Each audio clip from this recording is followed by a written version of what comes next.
How a narcissistic woman destroys empathic men. You know what's tragic? It's not when a narcissistic woman leaves an empathic man, it's when she meets him.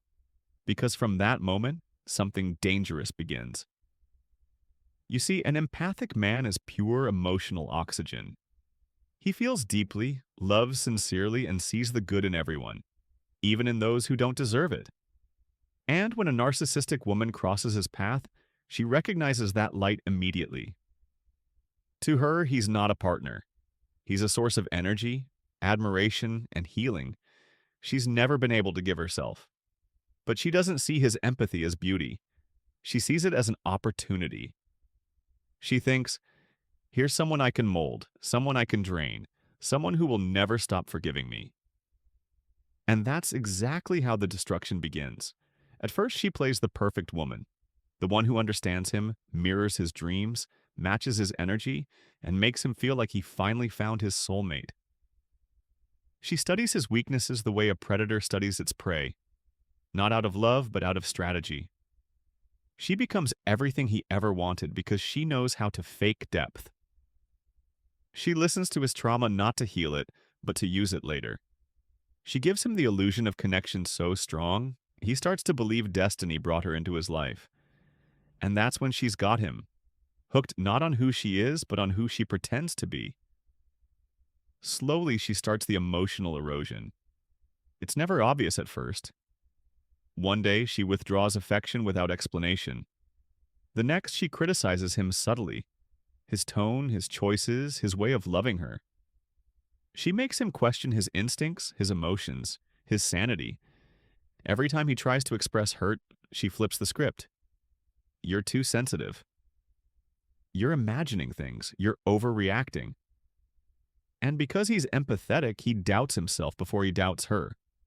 He starts apologizing for things he didn't do, trying to earn back the warmth she once gave freely.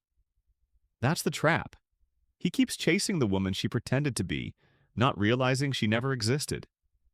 A narcissistic woman feeds on emotional chaos. She thrives when the empath starts losing balance. She needs to be admired, pitied, and feared, all at the same time. So she alternates between the roles. The victim, the seductress, the martyr, the villain. One moment she'll say, "You're the only one who truly understands me." The next she'll say, "You've changed. You're cold. You don't love me anymore." And the empath, desperate to prove his love, bends over backward to make things right. But the truth is, he can't because she doesn't want peace. She wants power. And his empathy gives her exactly that. He starts to shrink. His laughter fades. His confidence dissolves. The man who once brought light into every room now walks on eggshells in his own home. He begins to believe he's the problem. He overthinks every word, every silence, every sigh. And the more he tries to fix things, the more she punishes him emotionally. She'll withdraw, ignore him for days, or flirt with others just to test his reaction. And when he finally breaks, she'll look at him with that cold, satisfied smile, as if saying, "See? You're not so perfect after all." She destroys him not by hating him, but by making him hate himself. But here's the part she never expects. An empath can endure a lot, but once he wakes up, there's no going back. The moment he realizes that her love was conditional, her affection transactional, and her words manipulative, something inside him snaps. Not in anger, but in clarity. He starts to see every lie she told as a mirror of her own emptiness. He stops explaining himself, stops apologizing, stops chasing the ghost of who she once pretended to be. And to a narcissistic woman, that's the ultimate betrayal, because indifference kills her more than hate ever could. When he finally leaves, she doesn't mourn him. She mourns the control she lost. She'll rewrite the story, play the victim to others, and try to provoke him from afar. She wants to know he still feels something, even pain. But he's already changed. Because through the destruction she caused, he learned the hardest lesson of all. Empathy without boundaries is self-destruction. And though he walks away wounded, he also walks away wiser, understanding that not everyone deserves his light, and not every broken soul wants to be healed.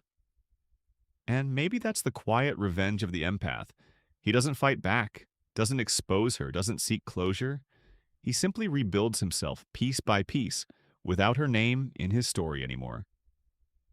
Because in the end, the narcissistic woman doesn't destroy him permanently. She only destroys the version of him that believed love meant saving someone who kept drowning him.